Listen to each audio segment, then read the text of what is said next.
Respectons nos propres tests pour être aptes à respecter les tests de la République.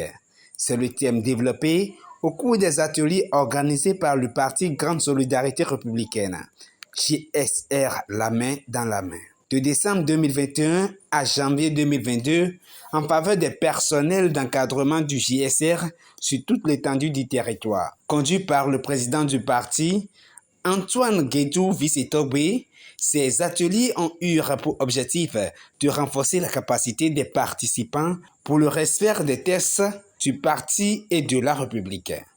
Vous savez, les dernières élections présidentielles ont montré un certain nombre de faiblesses des partis politiques. Et l'irrégularité des contacts entre les militants et la hiérarchie a fait que beaucoup de militants, sans que leur parti n'appelle à faire certaines choses, sont rentrés dedans par des appels inconnus, d'eux en fait, et se sont mis au travers de la loi, se sont retrouvés en prison. Ce qui se passe par moment, on ne peut pas condamner le gouvernement pour tout.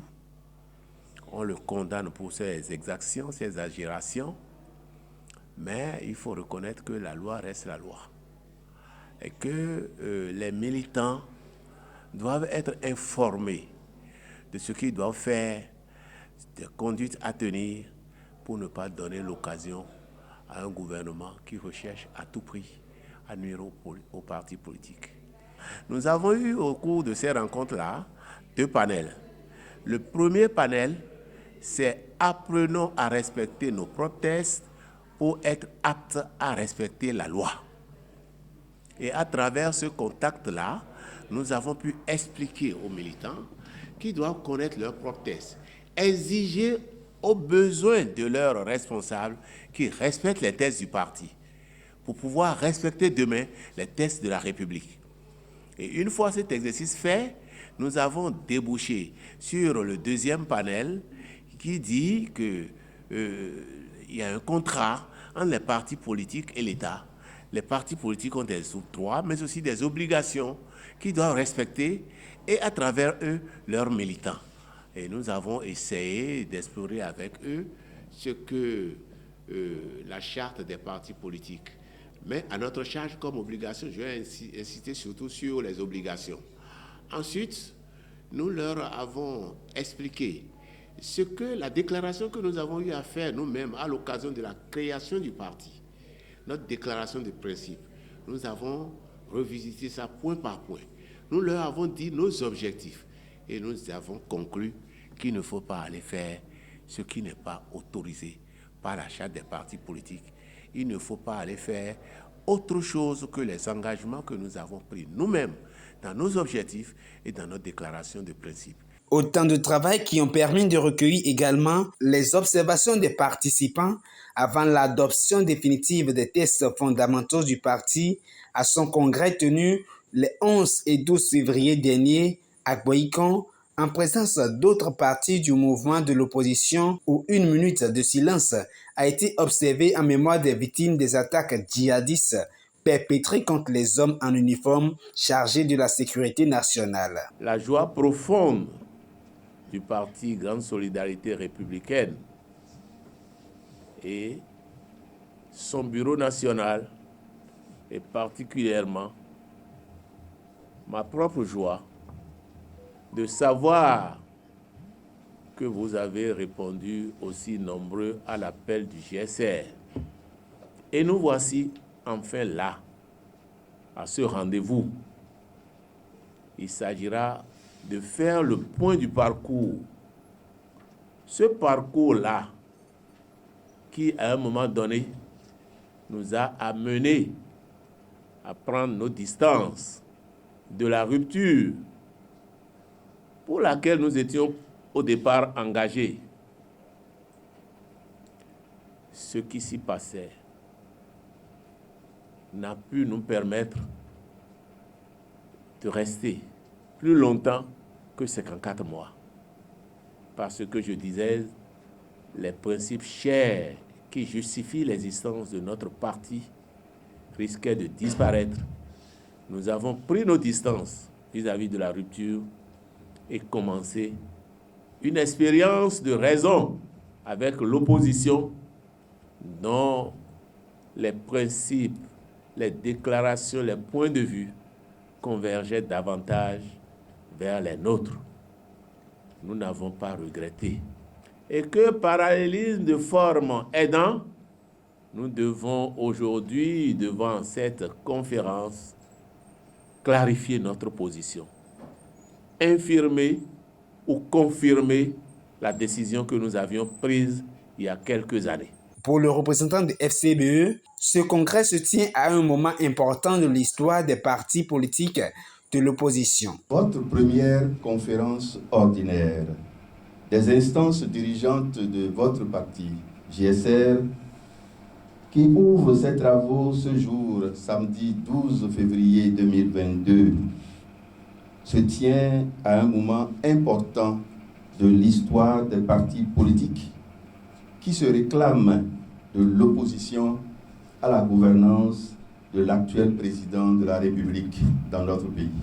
Pour le représentant du DUD, il invite l'opposition à se mettre ensemble pour une revalorisation du patriotisme au sein de la jeunesse béninoise.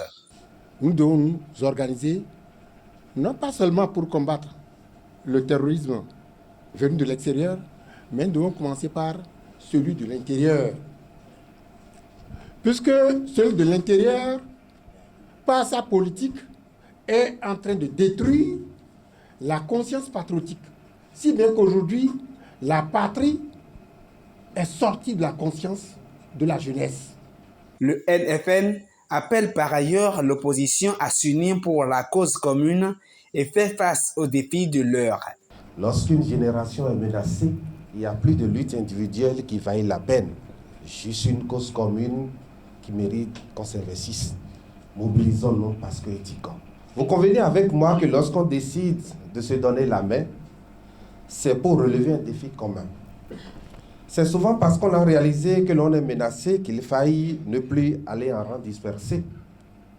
Et dans l'interprétation du symbole de votre parti politique à l'heure à l'homme main dans la main, également ces deux mots puissent être observés. Qu'il y a une menace et qu'il y a le problème et qui pousse à l'action et donc la mobilisation que nous devons faire ensemble pour répondre à ce défi. L'objectif pour l'opposition est d'arracher sa place à l'hémicycle selon le MPL. Où nous avons l'impérieux devoir de reprendre notre Assemblée nationale confisquée et ressusciter par suite notre démocratie agonisante.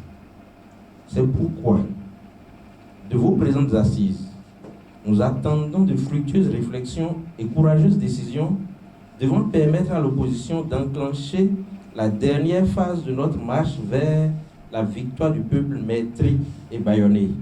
Quant aux démocrates, ils réitèrent leur soutien au GSR et le félicitent pour l'importance accordée aux femmes au sein du parti. Mes camarades m'ont dit, Président, ce n'est pas utile de faire un discours. Va dire au président du GSR qu'en tant que partenaire du Front pour la restauration de la démocratie, nous sommes ensemble et nous resterons ensemble. Mes camarades me demandent de dire tout notre soutien au GSR et à tous les congressistes. Ils me demandent de vous féliciter. Ils m'ont demandé de vous dire tout notre soutien et de noter particulièrement que le GSR a donné une place aux femmes. J'observe dans la salle, j'observe à la tribune. Je me demande même comment on a fait pour que les femmes dominent la tribune du GSR. Bravo GSR, bravo. Notons que d'autres partis et mouvements de l'opposition, dont celui du professeur Joël Aïvor, ont également pris part à ce congrès où l'instance dirigeante du GSR a été élargie et passe du 21 à 25 membres. À l'issue de ce congrès, le parti Grande Solidarité Républicaine, JSR, main dans la main, a rendu publique sa déclaration d'appartenance à l'opposition. Fidèle à ses engagements, et quoique ses opinions dissidentes le soumettaient à toutes sortes de mépris, le GSR a opté pour des sensibilisations internes et a assumé plus de 4 ans durant son appartenance à la mouvance avant de prendre l'initiative de se retirer officiellement sans pour autant s'engager irréversiblement dans l'opposition. C'est alors qu'il a commencé dans un esprit de neutralité une expérience avec l'opposition dont les idéaux sont de plus en plus proches des siens. Une lecture combinée de son expérience aux côtés de la mouvance et de sa courte aventure avec l'opposition n'offre au GSR d'autre choix que de se positionner dans l'opposition au régime du président Patrice Talon. Il s'inscrira notamment dans une opposition débarrassée de tout esprit de corruption pour une dératisation de la classe politique et partant capable de défendre l'intérêt général et tenant résolument compte des aspirations du peuple. Une opposition qui s'associe de façon responsable au compromis dès lors que les intérêts de la nation le recommandent, mais avec fermeté et incapable de côtoyer la compromission. Une opposition convaincue de contribuer à mettre plus en relief les acquis de la conférence des forces vives de la nation de février 1990. Une opposition composée pour l'essentiel d'hommes politiques engagés contre la destruction de l'actif déjà insuffisant du peuple. Une opposition susceptible de rassembler le GSR, de ne pas s'investir aux côtés de femmes et hommes pour qui rien ne vaut tant que ce n'est pas eux, lesquels font passer avant tout leurs moi, leurs intérêts égoïstes et inavoués, qui ne seront plus tard qu'au service du règlement de compte, qu'au service de la paupérisation du peuple, toutes choses que nous reprochons ensemble aujourd'hui comme hier au régime en exercice.